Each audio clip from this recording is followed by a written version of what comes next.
Irmãos, hoje eu trouxe um texto muito diferente para a gente estudar.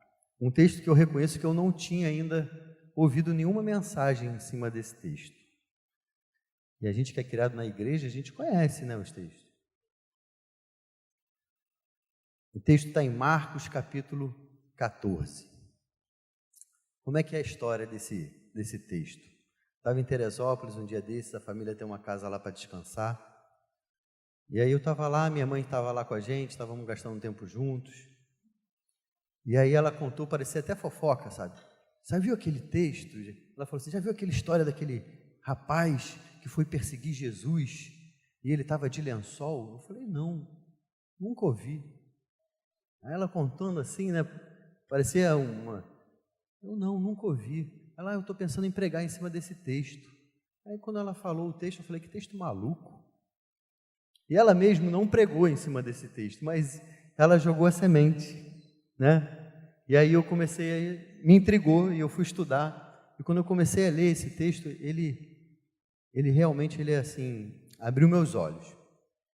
O capítulo 14 de Marcos, irmãos, é um capítulo muito dramático, vamos dizer assim.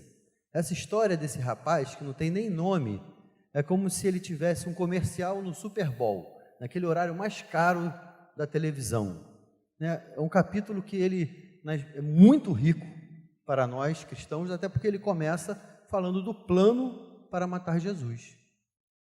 E ele vai se desenrolando, assim, quando é o final do jogo, né, aquela coisa dramática, é esse capítulo, né? Jesus comemora a Páscoa nesse capítulo, então, assim, teve churrasco, teve festa, Jesus se alegrou, comeu cordeiro. Eu costumo dizer que eu quero fazer tudo o que Jesus fazia. Se Jesus comeu carne, eu como também. Não precisa ser só carne, né? Porque faz mal. Mas eu gosto de um churrasco, irmãos, vou te dizer. Esse texto também traz a parte de Judas sendo desmascarado, né? Esse texto de Marcos também, ele traz a ceia do Senhor, um texto tão rico. A gente todo mês passa por ele, né? Se não em Marcos, mas no relato da ceia do Senhor. Pedro é avisado que vai trair Jesus. Jesus vai ao Getsêmani orar e soa o sangue e fala aquela frase tão que a gente guarda tão forte: Senhor, se possível, afasta de mim esse cálice. Porventura seja feita a tua vontade. A gente ora muito isso, né? Eu não quero isso. Senhor, afasta de mim, mas essa segunda parte é difícil de falar, né? Mas seja feita a tua vontade. E Jesus é preso, lá no versículo 43. E aí chega o nosso texto. Versículo 51 de Marcos, só 2 versículos. Um jovem, coberto unicamente com um lençol, seguia Jesus. Eles, os guardas, o agarraram, mas ele largou o lençol e fugiu nu. Quem conhecia esse texto? Quem já tinha prestado atenção nesse texto na Bíblia? Eu não tinha, para mim ele está nesse ano, né? Li tantas vezes, irmãos, e parece que não saltou os olhos para esse texto, né? E por isso me intrigou, por isso eu resolvi estudar. Eu fiquei pensando, ruminando nesse texto, e eu comecei a perceber que esse menino de lençol, ele é um símbolo para nós. Nós podemos tirar alguns ensinamentos desse comportamento que ele teve. O primeiro comportamento que eu vejo, né, que o texto me deixa claro, é que é um jovem. E essa característica é bem de pessoas jovens. Que característica? Ser um pouco inconsequente. Agiu sem pensar. Passou na cabeça, eu imagino que ele devia... Algumas pessoas, irmãos, dizem que esse personagem era o próprio Marcos. Por isso que ele relatou esse texto. Outros já dizem que no texto não afirma quem é, aí é especulação, né? Mas eu fico imaginando esse rapaz no quarto dele, de repente ele ouve um burburinho. Eu moro no primeiro andar, irmãos, e tem um posto de conveniência a 100 metros na esquina da minha rua. Então, tem movimento, né? O posto 24 horas. Volta e meia tem um barulho esquisito. Eu levanto da cama e vou para a janela ver o que está acontecendo. Sei lá, já vi assalto, já presenciei na porta da minha casa um assalto por causa disso, né? Eu acho que isso é do ser humano, né? Essa curiosidade. É normal, a gente é assim, né? Não precisa ser fifi, mas essa curiosidade está dentro da gente. É importante, até um pesquisador sem curiosidade, ele não ia pesquisar nada, ele precisa ter esse negócio de querer saber, né? Mas eu vejo nesse rapaz do lençol que ele estava em casa, de repente ouviu um barulho, falou: eu vou ver o que está acontecendo, que bagunça é essa? Estão prendendo alguém? Eu vou lá ver. E aí pegou o lençol e foi. Eu vejo um símbolo de superficialidade, irmãos. Por que eu vejo isso? O lençol não tem costura. O lençol não foi uma roupa preparada para você se vestir para a rua, né? Ele não tem caimento que tem essa blusa, os botões, enfim, ela não te veste bem, né? Isso parece que são pessoas que não querem muito compromisso com Deus. Quantas pessoas vocês conhecem que precisavam de um milagre? Queriam um emprego, precisavam de um neném, queria casar, precisava passar num concurso, coisas normais da vida que todo ser humano almeja. E aí, na hora que isso não acontece, ele vem para a igreja. Ele procura, busca Deus. E aí, quando ele recebe aquela bênção, quando casa, às vezes é um neném, aí fica difícil de vir para a igreja, se afasta dos caminhos do Senhor. Olha, tem um monte, e a gente sabe disso. Quem já tem um pouquinho mais de tempo na caminhada, vê isso, que na hora da dor, a gente vai para o caminho, vai para os pés da cruz, vai orar. Mas quando está tudo bem, a gente se afasta. Por quê? Porque, infelizmente, irmãos, essa é uma mensagem para a igreja. Talvez não seja uma mensagem tão evangelística como vai ser no culto do amigo. Essa é uma mensagem para nós, crentes, né? Esse espelho para a gente se olhar, se confrontar e fazer como a palavra de Deus fala: examine-se o homem a si mesmo, né? Será que eu estou tendo uma vida superficial com Deus? Será que a minha caminhada com Deus eu posso perceber que quando está tudo bem eu paro de fazer a minha leitura semanal da Bíblia, eu paro de vir na vigília, eu paro de vir no EBD, eu começo a ter outras prioridades, porque eu prosperei um pouquinho, porque eu ganhei um aumento na empresa e agora eu consigo, final de semana, passear com a esposa, eu já não vou mais à igreja. Como isso acontece, irmãos? Porque Satanás não tem problema nenhum de te dar dinheiro, sucesso, casa na praia, né? Contanto que ele tem a tua alma eternamente. A superficialidade é algo que eu vejo nesse rapaz. Eu vejo alguém que não queria muito compromisso com Deus. Ele até vem à igreja, gosta das músicas, não tem como não gostar, mas não quer compromisso. Ele é o curioso do Evangelho. Temos muitos irmãos, e a gente tem que tomar cuidado para que a gente não seja somente um curioso. Outra coisa que eu vejo nesse rapaz de lençol, outro símbolo que fica muito claro para mim, é o despreparo. Ele não foi preparado para seguir Jesus. Tem um programa na televisão que lá em casa a gente gosta muito de ver, que é Largados e Pelados, no Discovery Channel. Vocês conhecem? É muito engraçado, gente. A gente vê o pessoal passando perrengue, frio, fome, né?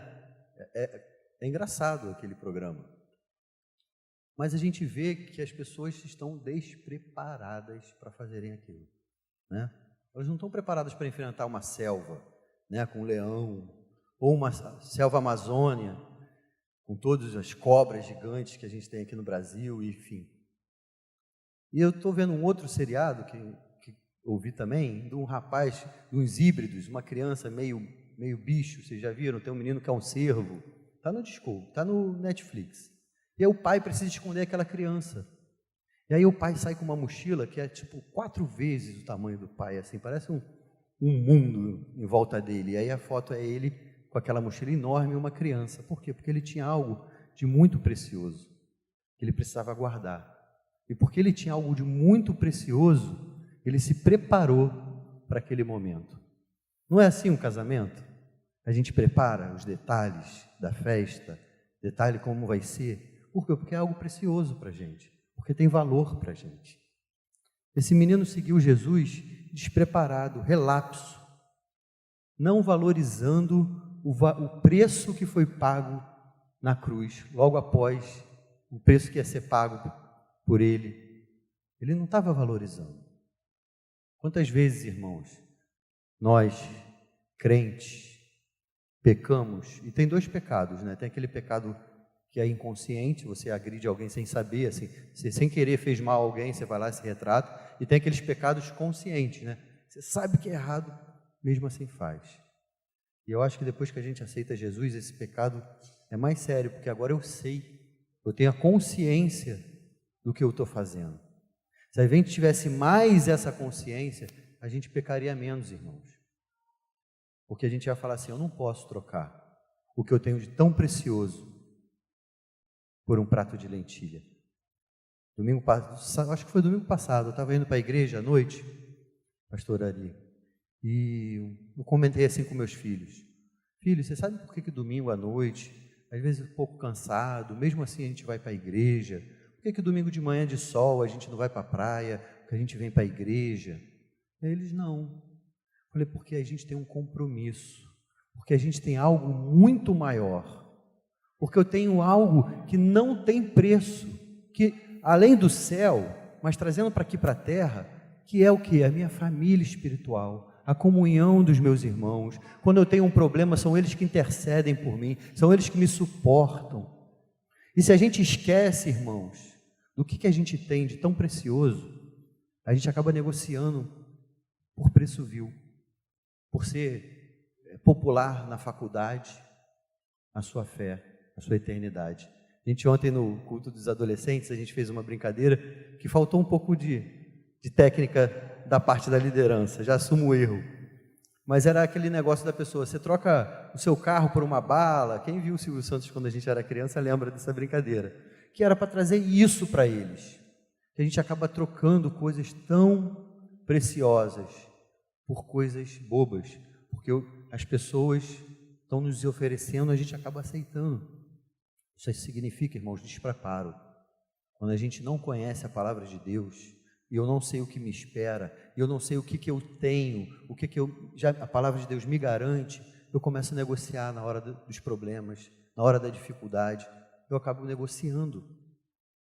Então, irmãos, o que eu posso fazer para não ser despreparado?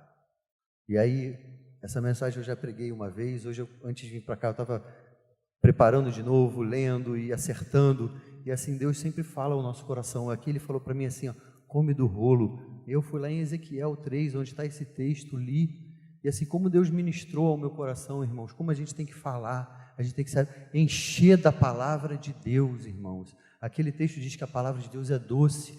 Irmãos, eu sinto isso. A gente que prepara uma aula de escola bíblica dominical, uma mensagem, um PG, a gente se delicia com a palavra. É muito gostoso esse tempo de preparo.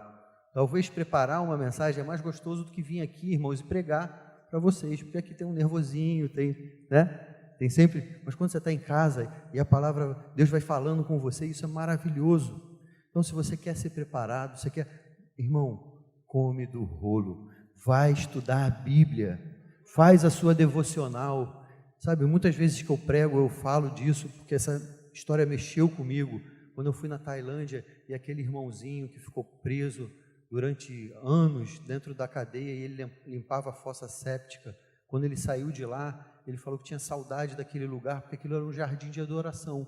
Ali na China era o único lugar dentro do esgoto onde ele podia falar os versículos que ele sabia de cor, cantar as músicas, o lábio dele expressar louvores a Deus e o ouvido dele ouvir, que a gente faz aqui não valoriza.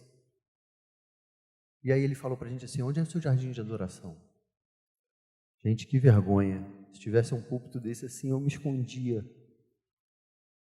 E ele falou, onde é o seu jardim de adoração? Aonde você, meu irmão, fica lendo a Bíblia, você ora, onde as suas lágrimas caem, e você fala assim, Senhor, me socorre. Sabe, eu vou contar um segredo para vocês, eu tenho um tapetinho lá em casa, porque ficar de joelho dói o meu joelho, eu estou com mais peso. Mas quando o papai estava com câncer, eu descobri que a melhor posição no meio da minha agonia toda era de joelho naquele tapetinho, ao ponto de eu dormir. Eu saía da cama, irmãos, rolava o tapete, orava, dormia lá, as pernas ficavam dormentes, eu rolava para a cama de novo. Essa intimidade que a gente tem, irmãos, não tem preço. Problema vamos passar. Nosso país está passando por problemas financeiros, problemas de doença. Isso pode chegar à porta da minha casa também. Mas, irmãos, nós sabemos em quem temos crido. É diferente a vida do crente. Não podemos deixar isso qualquer preço. É muito precioso, irmãos, o que a gente tem. E foi pago um preço muito grande na cruz, por mim e por você, para que a gente não valorize o que foi feito. O que mais eu percebo nesse menino relapso, esse jovem com um lençol? Em terceiro lugar, eu vejo o pragmatismo. O que seria o pragmatismo? Se dá certo, então tá bom. Nem tudo que alcança um resultado certo, gente, é certo. Tem muito a ver com Maquiavel também, que falava que os fins justificam os meios, né? Mas na nossa sociedade a gente vê muito isso. Mas se deu certo, vai tocando assim. Você desmonta uma coisa, sobra 3 peças, aí você monta de novo, funciona. Deixa essas peças para lá, não está funcionando? Quem nunca viu isso acontecer? Nossa sociedade é uma sociedade pragmática. Por quê? Porque ela foca no resultado. Nós queremos o lucro, nós queremos, não é? Isso é do ser humano. Muito mais uma sociedade como a nossa. Se a gente não tomar cuidado, irmãos, o pragmatismo entra na igreja.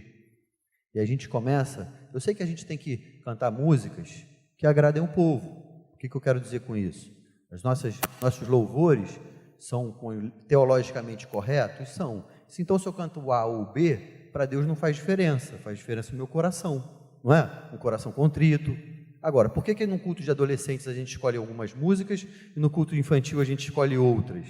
Porque a gente quer ter uma empatia com o povo, a gente quer cantar músicas que tenham identificação. Eu preciso disso. Porém, a igreja não pode fazer o que o povo quer, porque dá certo. Tem horas que a gente tem que falar o que é amargo, irmãos, para educar, para trazer a palavra, o certo. Irmãos, isso como é importante um amigo. Não precisa ser seu pastor, um amigo crente. Porque eu já fiz alguns tratos com Deus que Deus não fez comigo. E aí eu tenho uma esposa, eu tenho pastores, eu tenho amigos que falaram assim, me exortaram, falaram, isso não está certo por causa disso. Então, a gente vê que muitos pastores que entram por esses caminhos é porque não tem ninguém acima deles. Não tem um concílio, e aí acaba se desviando.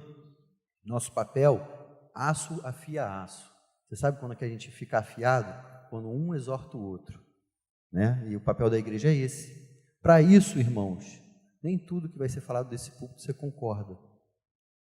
Verdade que eu não preciso concordar com tudo, tem que estar na Bíblia. Se está na Bíblia, eu vou seguir, porque eu não concordo nem com tudo que está na Bíblia, porque eu sou homem, caído, fraco. Eu tenho que falar, Senhor, muda meu coração, porque eu não consigo amar meu inimigo. Porque falar que eu concordo é fácil, mas concordar é viver, né, irmãos? Se você fala que acredita, mas não vive, você não concorda. Senhor, muda meu coração. Eu preciso acreditar e viver o que está escrito na Tua palavra. Me ajuda a andar a segunda milha. Me ajuda, né? É difícil, irmãos. Pragmatismo, dá certo. Na educação de filhos, isso às vezes é tão fácil você se pegar assim. Faz o dever de qualquer jeito lá, deu certo, vai tirar nota, vai passar na prova. Mas será que lá esse preço não vai ser cobrado lá na redação do Enem, que faz toda a diferença, né? Nossa sociedade é assim. Eu vou colar na prova, meu colégio eu consigo colar. É verdade, mas e aí, dá certo? Passou de ano. Realmente vai colher o fruto bom disso? Existem leis espirituais, irmãos, igual a lei da física. Por exemplo, a gravidade, a gente não foge dela. Você pode dizer que não concorda com a gravidade, mas se você pular de um prédio, você vai se esborrachar lá embaixo, não é? Existem leis espirituais, uma delas é a lei da semeadura. Aquilo que você planta, certamente colherás. É bíblico, é uma lei espiritual. Você planta amor, você planta compreensão, No dia que você precisar, você vai ter várias árvores de compreensão. Isso é bíblico. Com a medida que você julgar, você vai ser julgado. Então, se você planta amor, você vai colher amor. O que mais que eu vejo, irmãos, na vida desse menino? O problema é que a gente se emociona aqui em cima, pregando, aí começa a coriza. Eu quero, gente. Falta de compromisso. Esse menino não tinha compromisso com o Senhor. Ele foi seguir Jesus com um lençol enrolado. Isso é um sinal da velhice também, né? Deus tem misericórdia da gente. Mas olha, saber envelhecer é muito bom. Vocês jovens, não queiram envelhecer. Quando eu tinha 17 anos, eu estava louco para fazer 18. Eu acho que essa geração não tem isso, porque eles não dirigem como a gente. Não tem. Carro significava liberdade, né? Hoje tem Uber, mudou, né? Não tem essa pressa. Mas eu tinha. Hoje eu me arrependo, eu devia ter curtido melhor cada momento da vida, não é? Como é bom, a gente vê que as pessoas que não curtiram aquele momento, a nossa pastora que é psicóloga pode até dizer, acaba vivendo ele depois mais tarde. Aí você vê gente velha querendo ser adolescente, não é, gente? Nada a ver. Não olha para o lado, gente. Fala, Deus. Não é? Deus fala, irmãos. A gente que tem que ouvir. Quarto ponto desse jovem. Falta de compromisso, irmãos. E compromisso está diretamente ligado com o amor. Ele era um curioso. Ele não amava Jesus. Ele não tinha esse sentimento. E eu vejo, irmãos, quanto mais eu vou caminhando, que amor, a palavra que poderia substituir amor e ia fazer sentido, é renúncia. Sabe por quê? Presta atenção. Vamos começar com a maior renúncia de Jesus. Todo homem, todo menino quer ser homem, não é? Acabei de falar, a gente quer envelhecer. Todo homem quer ser rei. Todo rei quer ser Deus. Mas só Deus, só Jesus quis ser menino. Ele renunciou tudo que ele tinha por mim e por você. E quando a gente começa a caminhar um pouco mais maduro, você entende que casamento é renúncia. Porque eu amo a minha esposa, eu não faço qualquer coisa, eu não ajo porque se vai magoar ela, eu não quero fazer, né? Como aquela música do Renato Russo fala, estar-se preso por vontade. Amor é isso, não é? Eu venho aqui todo domingo, eu não sou obrigado a estar aqui, ninguém aqui é obrigado. A gente vem por amor, porque eu amo estar na casa de Deus, não é?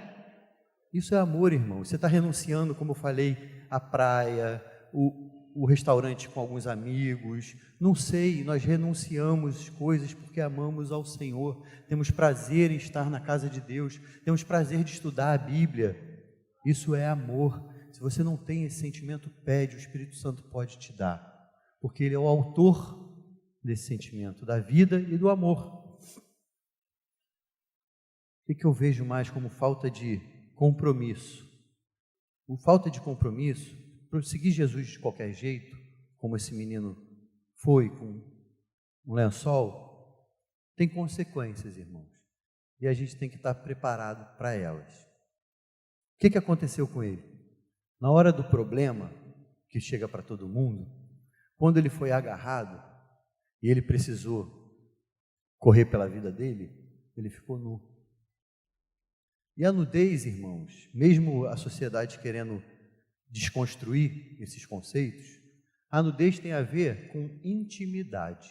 A nudez tem a ver com algo privado, não é? Por isso que, nesse caso, a nudez tem a ver com vergonha. Ele fugiu envergonhado. E a vergonha, irmãos, pode ser feito um paralelo, é o nosso pecado. O pecado nos envergonha, ou não é? Pensa aí, o seu pecado, você sabe a sua dificuldade. Se aparecesse nesse telão agora aqui assim, fulano, uma lista, tipo ordem alfabética, e em uma palavra o seu pecado, você não ia ficar envergonhado? Eu ia, irmãos. Eu ia, lógico. Até porque o meu em uma palavra eu acho que ia ser pouco. ia precisar de mais palavras. Mas nós, quando estamos despreparados, nós pecamos. E aí nós somos envergonhados. Como que a gente pode fazer para se preparar? A Bíblia fala da armadura de Deus. Nós temos um padrão, né? E uma coisa que eu acho muito interessante é que o cinto é de quê? Vamos lá, gente. Vocês lembram? O cinto na armadura de Deus, ele representa ninguém? Verdade. Porque a verdade esconde a sua nudez. Irmãos, a verdade liberta. E a gente precisa entender isso, porque quando eu era adolescente, eu era cativo de uma vida paralela que eu criei em cima da mentira. Então eu não podia mais ser eu. Eu não falava o que eu queria. Sabe aquela coisa de espontâneo em casa? Eu não podia falar, porque eu sem querer podia me entregar. Não podia falar, poxa, fui numa festa, vocês não sabem. Não podia, eu tinha que guardar para mim. Porque se eu falasse, eu vivia na mentira, irmãos. E isso já traz para a gente o meu último ponto, que seria a falta de sinceridade. Por que falta da sinceridade? Aquele lençol, ele parecia uma roupa, mas não era. Sabe o conceito da máscara? Não a máscara que está mudando o conceito, as coisas mudam, né? Você vê, hoje em dia a máscara tem a ver com segurança. Máscara não tem a ver com duas caras, né? Hoje a gente fala de máscara, tem a ver de segurança, mas o conceito de máscara, de duas, que esconde o que está por trás, aquele pano, ele fazia o papel de uma roupa sem ser. E a gente tem que tomar cuidado, irmãos, porque a gente pode estar na igreja. Jesus tinha 12 e um, nesse texto, foi desmascarado com o melhor professor, o melhor pastor, o melhor mestre. A estatística aí, eu não sou muito bom, deve ser 8, 7, não é 10%, porque são 12, né? Mas existe uma possibilidade com um mestre como Jesus. Por que isso não pode acontecer na nossa igreja? Por que eu não posso estar aqui e precisando falar, Senhor, eu não tenho sido sincero esses anos todos. Eu não tenho vindo à tua casa pelo motivo certo. Porque a gente pode querer casar. E a igreja é o melhor lugar para a gente achar a pessoa para a gente casar. É verdade. Mas eu não posso vir aqui só porque eu quero casar. Não é? A igreja é um bom lugar para eu fazer uma rede de relacionamentos, irmãos. Se as pessoas no mundo soubessem como que é importante fazer parte, estar inserido numa comunidade como nós aqui, eles fariam isso só com esse interesse. E talvez isso possa acontecer. Será que é isso que está no meu coração, Senhor? Será que porque eu vou para a igreja, porque sei lá, eu vendo seguro, e aí eu vejo cada rostinho como um potencial comprador para o meu produto? Isso pode acontecer, irmãos. E hoje, o que eu gosto da casa de Deus, irmãos, é porque todo dia é dia de recomeço. Se você veio aqui e algum desses pontos você se identificou, não é para você ficar desesperado. É para você falar assim, hoje é o dia da mudança na minha vida. Eu louvo a Deus por aquele dia que eu fui à igreja e Jesus me desmascarou para mim mesmo. Porque a diferença da vergonha do pecado, quando é tratado pelo Espírito Santo, é porque ele não te envergonha, irmãos. Ele te dá certeza de que você está errado, você fica contrito, você quer mudar, mas ele trata no particular. Eu louvo a Deus por isso, irmãos. Imagina se todos os meus erros fossem tratados aqui na igreja, tipo assim, publicamente. Que vergonha. Irmãos, o Espírito Santo não faz isso, quem faz isso é Satanás. Então é um bom sinal. Você quer saber se quando você entrar na igreja, e se você levantou a mão, se aquele sentimento assim, é você que está levantando a mão para adorar, é com essa mão que fumou o cigarro no sábado, agora você vai querer adorar. Irmão, Satanás é sujo. Se você sentir vontade de parar de adorar, é porque é Satanás te acusando. Agora, se aquilo fala assim, meu Deus, eu tenho que mudar, meu Deus, me perdoa, me ajuda a não fazer mais, esse é o Espírito Santo que está te confrontando. É totalmente diferente, irmãos. Quando eu descobri isso na minha vida, tem horas que eu falo assim, obrigado, Satanás, por me lembrar de mais um pecado, porque é tão claro que eu comecei a adorar e ele cuspiu um pecado na minha cara, Eu falo, só pode ser o Satanás fazendo isso, sabe? A gente entra na igreja para adorar, parece que vem brotando, você não é digno, você não merece, quem é você? Tratando seus filhos assim. Essas palavras, irmãos, são para a gente não adorar. Mas o que a gente faz? A gente aproveita e fala, tá vendo essa lista aqui? Senhor, é verdade, me perdoa. E segue em frente, usa ao seu favor. Dá um gole de água aqui, irmãos. Irmãos, qual é a grande pergunta que eu queria deixar hoje para você? Já terminando. Depois de tantos simbolismos que a gente ouviu, e pode ser que algum deles a gente se identifique. É tudo uma questão de intimidade, irmãos. A pergunta que eu quero fazer é: que tipo de cristão você quer ser? Qual é o nível de crente que você quer ser? Porque existia uma multidão que seguia Jesus. Estavam interessadas no milagre, no pão, no peixe, na transformação, no sobrenatural. Igrejas estão cheias pregando somente o sobrenatural. Não precisa mudar, não. Não precisa mudar a sua vida, não precisa santificar, não. Vem para cá que você vai experimentar o sobrenatural de Deus. É esse o tipo de evangelho que a gente quer viver? É esse tipo de evangelho da multidão, do show? E assim, eu fico muito à vontade de falar isso, porque a nossa igreja investe, põe telão, põe tudo isso, mas a gente não faz show. A gente celebra um culto junto com vocês, a gente convida vocês a celebrar a Deus conosco. A gente construiu um templo bonito aqui, sim, eu acho que a nossa igreja é mais bonita. Mas isso aqui não é lugar de show, isso aqui é lugar de vidas transformadas, irmãos. Entendeu? Isso tem que estar claro. Ou você quer ser um pouco mais próximo? Jesus tinha um grupo, que a Bíblia diz, de 70 que seguiam ele.